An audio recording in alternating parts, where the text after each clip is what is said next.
Chequebook लेकर आप bank जाते हैं, उसे काफ़ी अच्छे से फ़िल करने के बाद अपना असली सिग्नेचर भी करते हैं।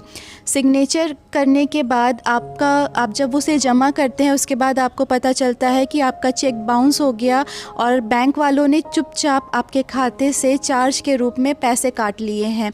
नमस्कार मेरी यूट्यूब फैमिली, मैं प्रीति आनंद और जॉस का ज्ञान में ज्ञान की बात में आज जानेंगे एक ऐसे ही बैंकिंग से संबंधित केस के बारे में जो आपको हर इंसान को जागरूक होने के लिए जानना बहुत ज़रूरी है, खास करके किसी खाता धारक को।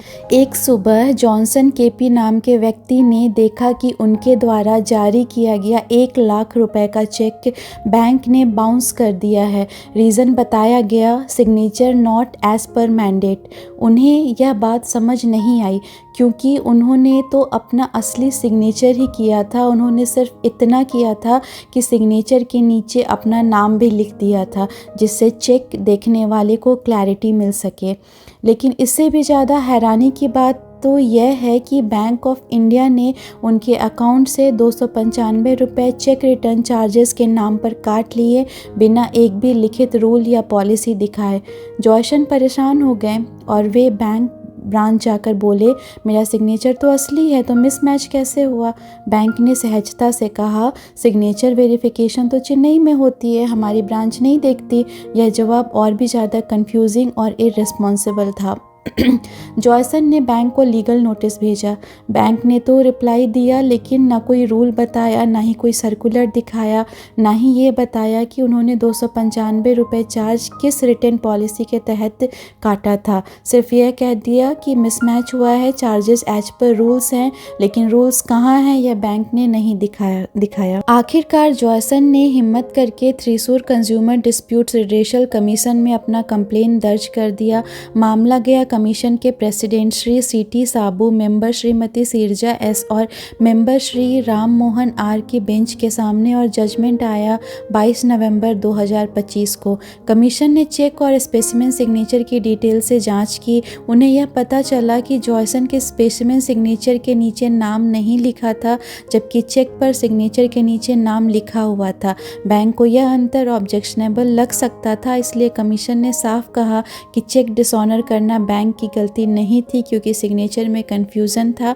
इस हिस्से में जॉयसन की डिमांड सही नहीं मानी गई, लेकिन असली कहानी यहीं से शुरू हुई। कमीशन ने बैंक से पूछा कि आप बताइए, 295 रुपये चार्ज किस रिटर्न डॉक्यूमेंट या पॉलिसी के आधार पर आपने काटे हैं? बैंक के पास इसका कोई जवाब नहीं था, ना सर्कुलर, ना गाइडलाइन, ना कोई रूल, ऐसा कुछ भी नहीं था, सिर्फ ओरल जस्टिफिकेशन थे। कमीशन ने इसे बिल्कुल स्वीकार नहीं किया। कमीशन ने एक सख्त ऑब्जर्वेशन में ये चीज़ लिखी कि कंज्यूमर से बिना किसी एक्सप्लिसिट मैंडेट के चार्जेस वसूलना बैंक की तरफ से फॉल्ट है। मैं फिर से दोहराती हूँ, कंज्यूमर से बिना किसी एक्सप्लिसिट मैंडेट के चार्जेस वसूलना बैंक के तरफ से फॉल्ट है। यही लाइन इस जजमेंट की सबसे बड़ी बैकबोन बन गई। कमीशन ने आदेश दिया कि बैंक को जॉयसन को 295 रुपये वापस करना पड़ेगा। इसके अलावा मेंटल एगनी जो हुई है और जो इनकन्वीनियंस हुआ है, उसके लिए 5,000 रुपये कंपनसेशन भी देना होगा और 5,000 लिटिगेशन कॉस्ट भी चुकानी होगी, यानी कुल 10,295 रुपये। एक छोटा सा इलीगली डिडक्टेड चार्ज बैंक को 10,000 से ज़्यादा का नुकसान कर गया, सिर्फ इसलिए कि वह एक लिखित पॉलिसी दिखाने में नाकाम रहा।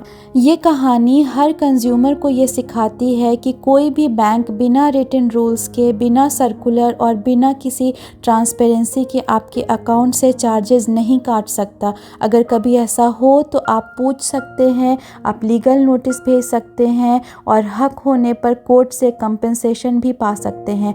आखिर में यही सच सामने आया कि आम इंसान छोटा हो सकता है, लेकिन उसके राइट्स कभी छोटे नहीं हो सकते। कानून किसी भी कस्टमर को अकेला नहीं छोड़ता, बस आवाज़ उठाने की ज़रूरत होती है।